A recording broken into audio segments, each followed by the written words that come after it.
The Transferred Ghost by Frank R. Stockton. The country residence of Mr. John Hinckman was a delightful place to me.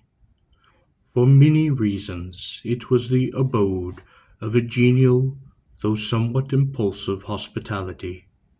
It had broad, smooth-shaven lawns, and towering oaks and elms. There were bosky shades at several points, and not far from the house there was a little rill spanned by a rustic bridge with the bark on. There were fruits and flowers, pleasant people, chess, billiards, rides, walks, and fishing. There were great attractions, but none of them, nor all of them together, would have been sufficient to hold me to the place for very long.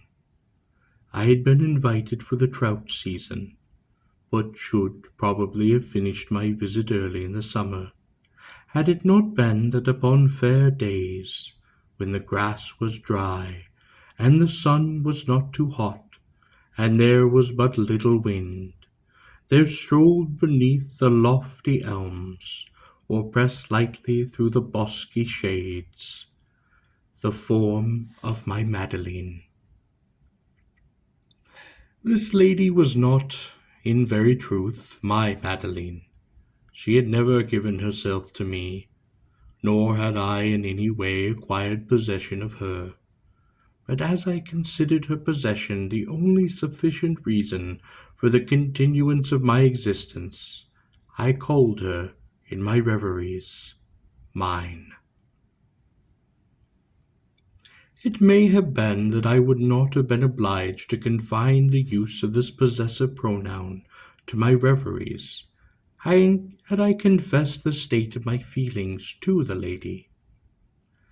But this was an unusually difficult thing to do. Not only did I dread, as almost all lovers dread, taking the step which would in an instant put an end to that delightful season, which may be termed the ante-interrogatory period of love, and which might at the same time terminate all intercourse or connection with the object of my passion. But I was also dreadfully afraid of John Hinckman. This gentleman was a good friend of mine, but it would have required a bolder man than I was at the time to ask him for the gift of his niece, who was the head of his household, and according to his own frequent statement, the main prop of his declining years.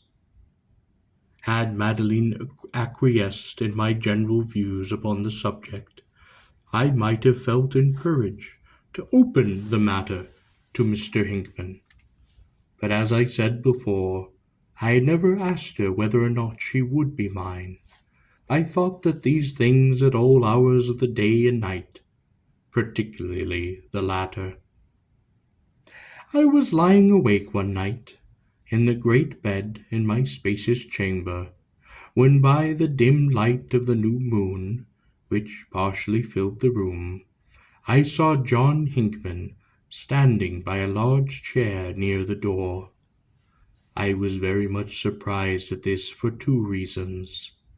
In the first place, my host had never before come into my room, and in the second place, he had gone from home that morning, and had not expected to return for several days. It was for this reason that I had been able that evening to sit much later than usual with Madeline upon the moonlit porch. The figure was certainly that of John Hinckman in his ordinary dress, but there was a vagueness, an indistinctness about it which presently assured me that it was a ghost. Had the good old man been murdered? Had his spirit come to tell me of the deed, and to confide to me the protection of his dear? My heart fluttered at what I was able to think, but at this instant the figure spoke. "Do you know," he said with a countenance that indicated anxiety, if Mr. Hinckman will return tonight. I thought it well to maintain a calm exterior, and I answered, "We do not expect him." "I am glad of that," said he, sinking into the chair by which he stood. "During the 2 years and a half that I have inhabited this house, that man has never been before away for a single night. You can't imagine the relief at which it gives me." And as he spoke, he stretched out his legs, leaning back in his chair. His form became less vague, the colors of his garments more distinct and evident, while an expression of gratified relief succeeded to the anxiety of his countenance. 2 years and a half, I exclaimed. "I don't understand you." "It is fully that length of time," said the ghost, "since I first came here. Mine is not an ordinary case. But before I say anything more about it, let me ask you again if you are sure Mr. Hinckman will not return tonight." "I'm as sure of it as I can be of anything," I answered. "He left today for Bristol, 200 miles away." "Then I will go on," said the ghost, "for I am glad to have the opportunity of talking to someone who will listen to me. But if John Hinckman should come and catch me here, I should be frightened out of my wits." "That is all very strange," I said, greatly puzzled by what I heard. "Are you the ghost of Mr. Hinckman?" This was a bold question, but my mind was so full of other emotions that there seemed to be no room for that of fear. "Yes, I am his ghost," my companion replied. "Yet I have no right to be. And this is what makes me so uneasy and so much afraid of him. It is a strange story, I truly believe without precedent. 2 years and a half ago, John Hinckman was dangerously ill in this very room. At one time, he was so far gone that he was really believed to be dead. It was in consequence of too precipitate a report in regard to this matter that I was at that time appointed to be his ghost. Imagine my surprise and horror, sir, when after I had accepted the position and assumed its responsibilities, the old man revived, became convalescent, and even regained his usual health. My situation was now one of extreme delicacy and embarrassment. I had no power to return to my original unembodiment, and I had no right to be the ghost of a man who was not dead. I was advised by my friends to quietly maintain my position, and was assured that as John Hinckman was an elderly man, it could not be long before I could rightfully assume the position for which I had been selected. But I tell you, sir," he continued with animation, "the old fellow seems as vigorous as ever. I have no idea how much longer this annoying state of things will continue." I spend my time trying to get out of that old man's way. I must not leave this house, and he seems to follow me everywhere. I tell you, sir, he haunts me." "That is truly a queer state of things," I remarked. "But why are you afraid of him? He couldn't hurt you." "Of course he couldn't," said the ghost, "but his very presence is a shock and terror to me. Imagine, sir, how you would feel if my case were yours." I could not imagine such a thing at all. I simply shuddered. "And if one must be a wrongful ghost at all," the apparition continued, "it would be much pleasanter to be the ghost of some man other than John Hinckman. There is in him an irascibility of temper, accompanied by a facility of invective, which is seldom met with. And what would happen if he were to see me, and find out, as I am sure he would, how long and why I had inhabited his house? I can scarcely conceive. I have seen him in his bursts of passion, and although he did not hurt the people he stormed at any more than he would hurt me, they did seem to shrink so before him. All this I knew to be very true. Had it not been for this peculiarity of Mr. Hinckman, I might have been more willing to talk to him about his niece. "I feel sorry for you," I said, for I really began to have a sympathetic feeling toward this unfortunate apparition. "Your case is indeed a hard one."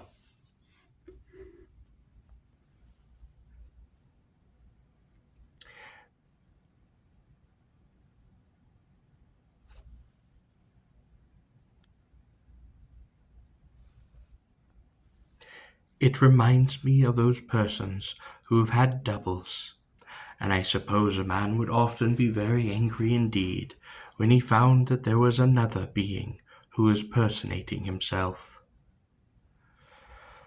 "Oh, the cases are not similar at all," said the ghost.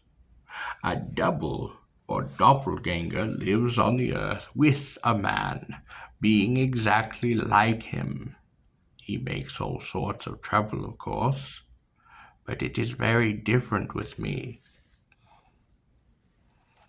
I am not here to live with Mr. Hinckman. I am here to take his place. Now it would make John Hinckman very angry if he knew that. Don't you know it would?" I assented most promptly. "Now that he is away, I can be easy for a little while," continued the ghost. "And I am so glad to have an opportunity of talking to you. I have frequently come into your room and watched you while you slept, but did not dare to speak to you, for fear that if you talked with me, Mr. Hinckman would hear you, and come into the room to know why you were talking to yourself." "But would he not hear you?" I asked. "Oh, no," said the other. "There are times when anyone may see me, but no one hears me except the person to whom I address myself." "But why did you wish to speak to me?" I asked.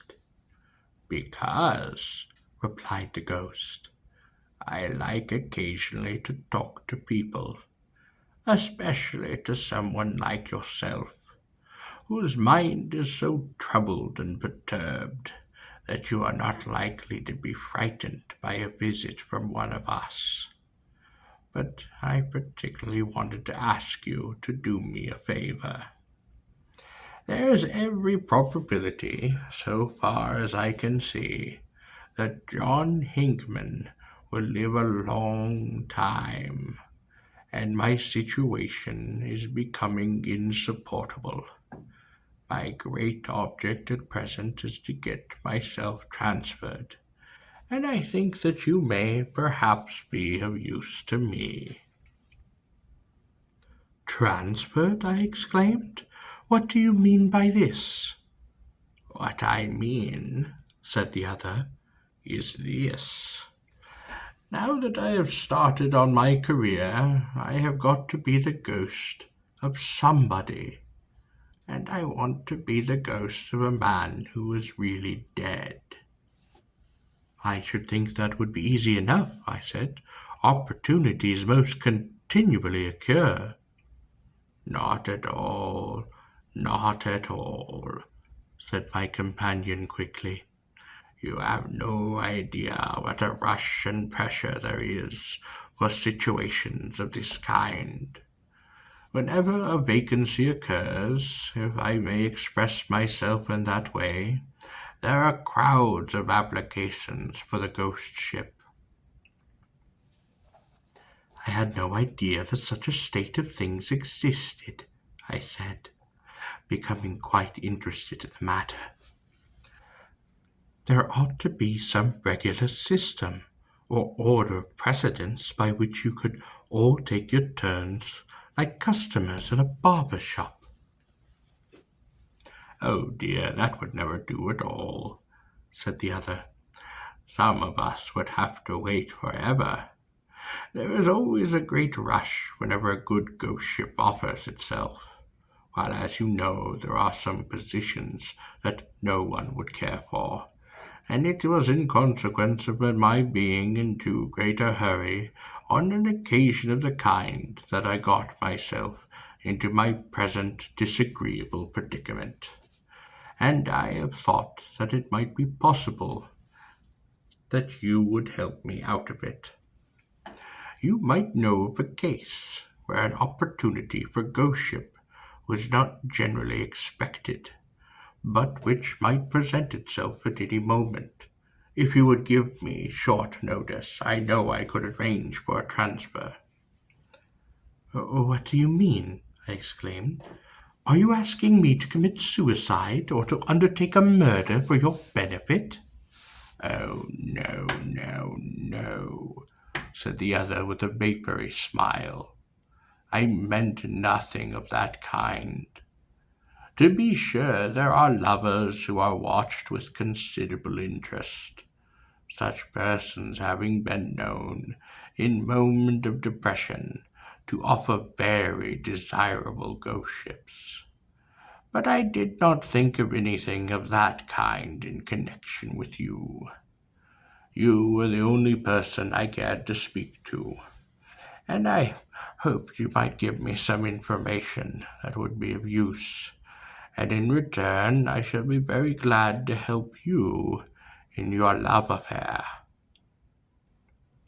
"You seem to know that I have such an affair," I said. "Oh, yes," replied the other with a little yawn.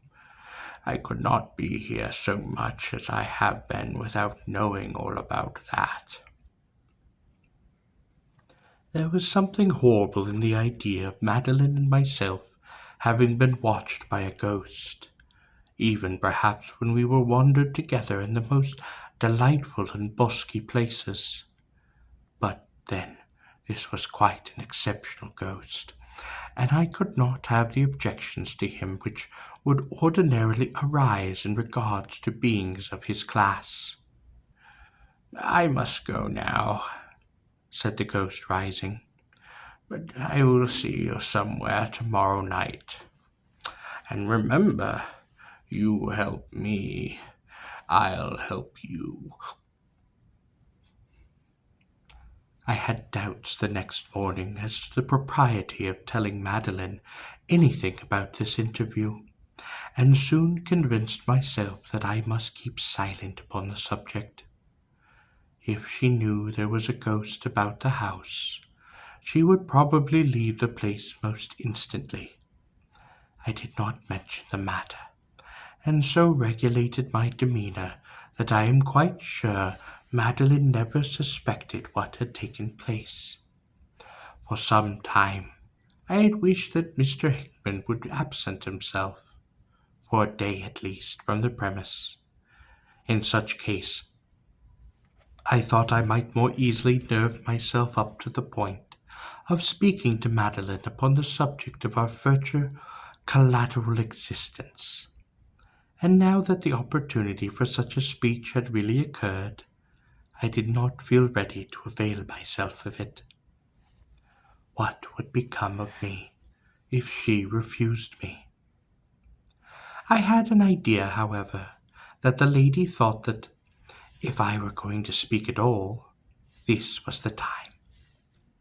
She must have known that certain sentiments were afloat within me, and she was not unreasonable in her wish to see the matter settled, one way or the other.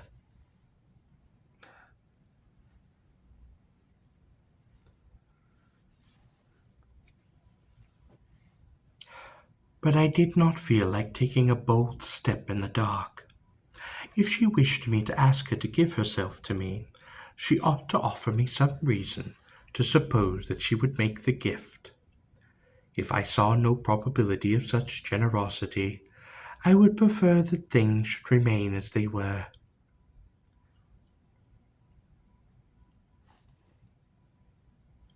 That evening, I was sitting with Madeline in the moonlit porch. It was nearly 10 o'clock, and ever since supper time I had been working myself up to the point of making an avowal of my sentiments.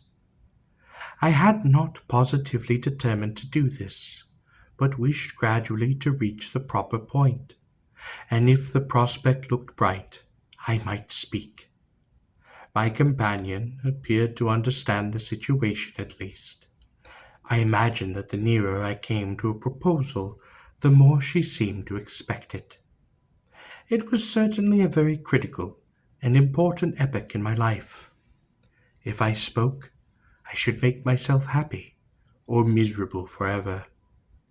And if I did not speak, I had every reason to believe that the lady would not give me another chance to do so. Sitting thus with Madeline, talking a little, and thinking very hard over these momentous matters, I looked up and saw the ghost, not a dozen feet away from us.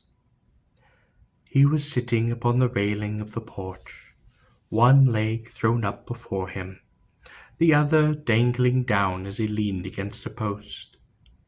He was behind Madeline, but almost in front of me. As I sat facing the lady, it was fortunate that Madeline was looking out over the landscape, for I must have appeared very much startled. The ghost had told me that he would see me some time this night, but I did not think he would make his appearance when I was in the company of Madeline. If she would see the spirit of her uncle, I could not answer for the consequences. I made no exclamation, but the ghost inevitably saw that I was troubled. "Don't be afraid," he said. "I shall not let her see me, and she cannot hear me speak unless I address myself to her, which I do not intend to do." I supposed I looked most grateful. "So you need not trouble yourself about that," the ghost continued. "But it seems to me that you are not getting along very well with your fare. If I were you, I should speak out without waiting any longer. You will never have a better chance. You are not likely to be interrupted, and so far as I can judge, the lady seems disposed to listen to you favorably. That is, if she ever intends to do so. There is no knowing when John Hinckman will go away again. Certainly not this summer. If I were in your place, I should never dare to make love to Hinckman's niece if he were anywhere about the place. If he should catch anyone offering himself to Miss Madeline, he would then be a terrible man to encounter." I agreed perfectly to all this. "I cannot bear to think of him," I ejaculated aloud. "Think of whom?" asked Madeline, turning quickly toward me. This here was an awkward situation. The long speech of the ghost, to which Madeline had paid no attention, but which I had heard with perfect distinctness, had made me forget myself. It was necessary to explain quickly, of course. It would not do to admit that it was of my her dear uncle, that I was speaking, and so I mentioned hastily the first name I thought of. "Mr. Villars," I said. This statement was entirely correct, for I never could bear to think of Mr. Villars, who was a gentleman who had at various times paid much attention to Madeline. "Oh, it is wrong for you to speak in that way of Mr. Villars," she said. "He is a remarkably well-educated and sensible young man, and he's very pleasant manners. He expects to be elected to legislature this fall. I should not be surprised if he had made his mark. He will be well in the legislative body, for whenever Mr. Villars has anything to say, he knows just how and when to say it." This was spoken very quietly, and without any show of resentment, which was all very natural, for if Madeline thought at all favourably of me, she could not feel displeased that I should have disagreeable emotions in regard to a possible rival. The concluding words contained a hint which I was not slow to understand. I felt sure that if Mr. Villars were in my present position, he would speak quickly enough. "I know it is wrong to have such ideas about a person," I said, "but I cannot always help it." The lady did not chide me, and after this she seemed even in a softer mood. As for me, I felt considerably annoyed, for I had not wished to admit that any thought of Mr. Villars had ever occupied my mind. "You should not speak aloud that way," said the ghost, "or you may get yourself into trouble. I want to see everything go well with you, because then you may be disposed to help me, especially if I should chance to be of any assistance to you, which I hope I shall be." I longed to tell him that there was no way in which he could help me so much as by taking his instant departure. To make love to a young lady without a ghost sitting upon the railing near by, and that ghost the apparition of a much-dreaded uncle, the very idea of whom in such a position and at such a time, made me tremble. This was difficult, if not an impossible thing to do, but I forbore to speak, although I may have looked my mind. "I suppose," continued the ghost, "that you have not heard anything that might be of advantage to me. Of course, I am very anxious to hear, but if you have anything to tell me, I can wait until you are alone. I will come to you tonight in your room, or I will stay here until the lady goes away." "You need not wait here," I said. "I have nothing at all to say to you." At this Madeline sprang to her feet, her face flushed and her eyes ablazed. "Wait here?" she cried. "What do you suppose I am waiting for? Nothing to say to me, indeed. I should think so. What should you have to say to me?" "Madeline," I exclaimed, stepping toward her, "let me explain." But she had gone. Oh, here was the end of the world for me. I turned fiercely to the ghost. "Wretched existence," I cried. "You have ruined everything. You have blackened my whole life. Had it not been for you—" But here my voice faltered, and I could say no more. "You wrong me," said the ghost. "I have not injured you. I have tried only to encourage and assist you. It is only your own folly that has done this mischief. But do not despair.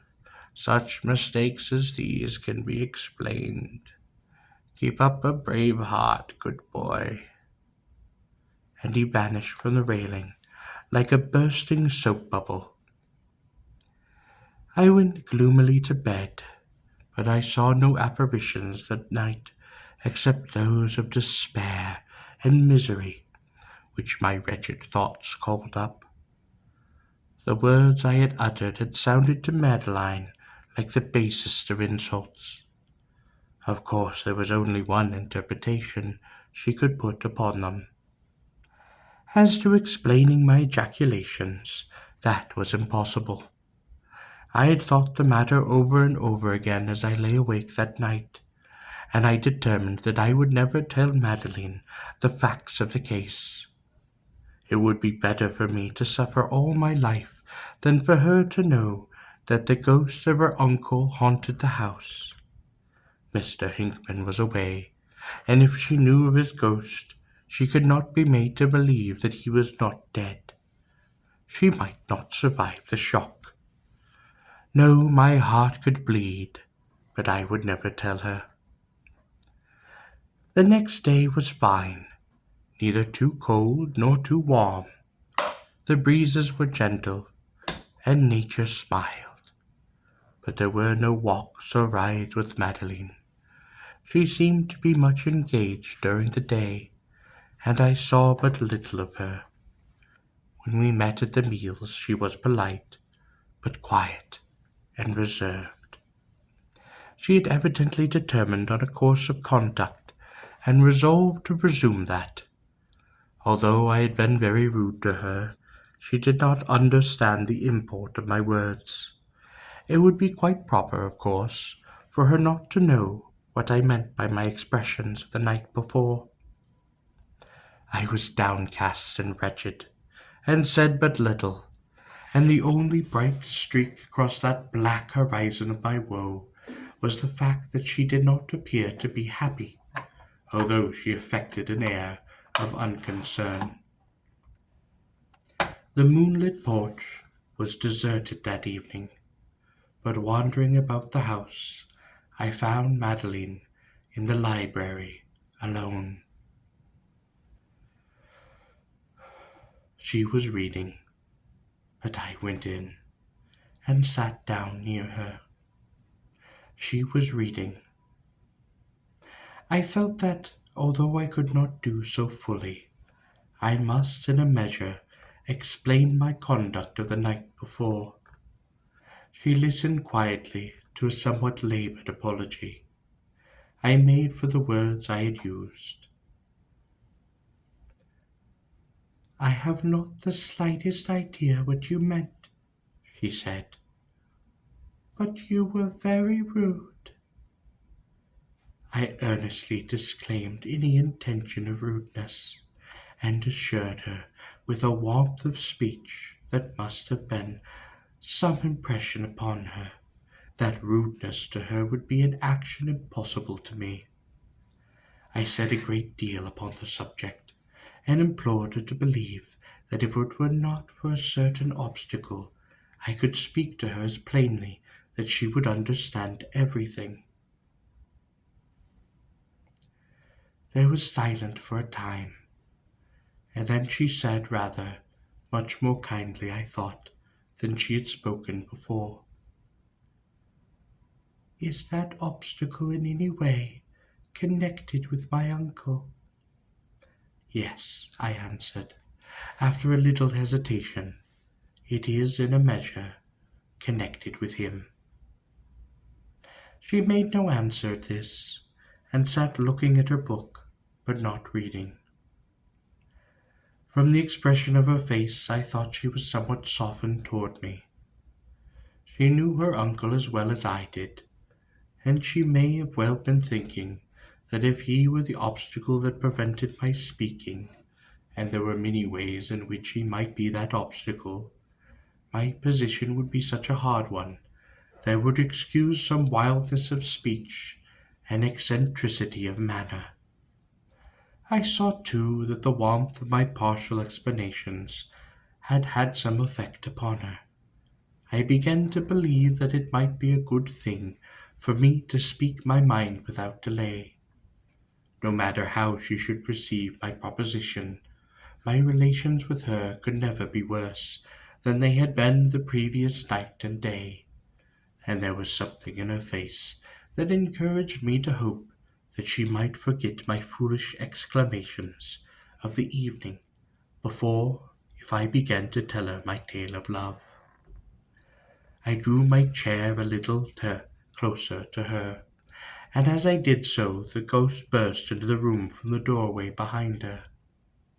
I say burst, although no door flew open, and he made no noise. He was wildly excited, and waved his arms above his head. The moment I saw him, my heart fell within me.